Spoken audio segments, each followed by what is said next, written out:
Among the scriptures of the Hindus, the most sacred are the Vedas.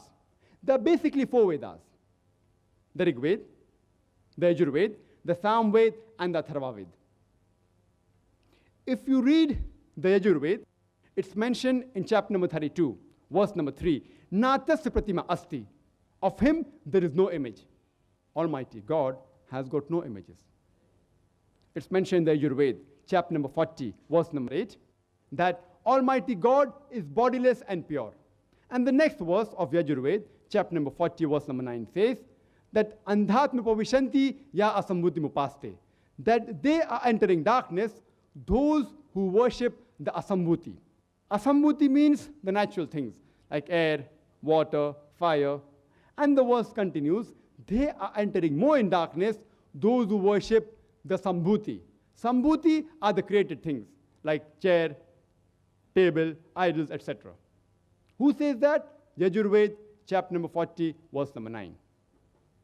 Further, if you read, it's mentioned in the Atharva Veda, chapter number 20, hymn number 58, verse number 3, Dev Mahaosi, verily great is Almighty God. Amongst the Vedas, the most sacred is the Rig Veda. It's mentioned in Rig Veda, book number 1, hymn number 164, verse number 46, that sages and saintly people call Almighty God by various names.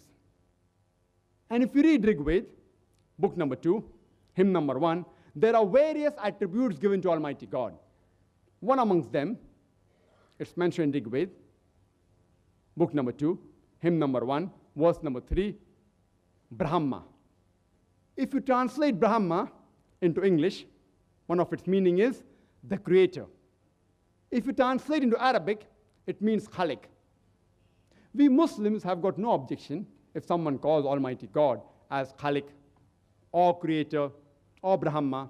But if someone says that Brahma is Almighty God who has got 4 heads and on each head is a crown, we Muslims take strong objection to it. Moreover, you are going against Svetasvatara Upanishad, chapter number 6, verse number 9, which says, Na tasya pratima asti. Of him there is no likeness.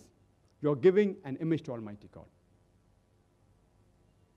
Another beautiful attribute given in Rig Veda, book number 2, hymn number 1, verse number 3, is Vishnu.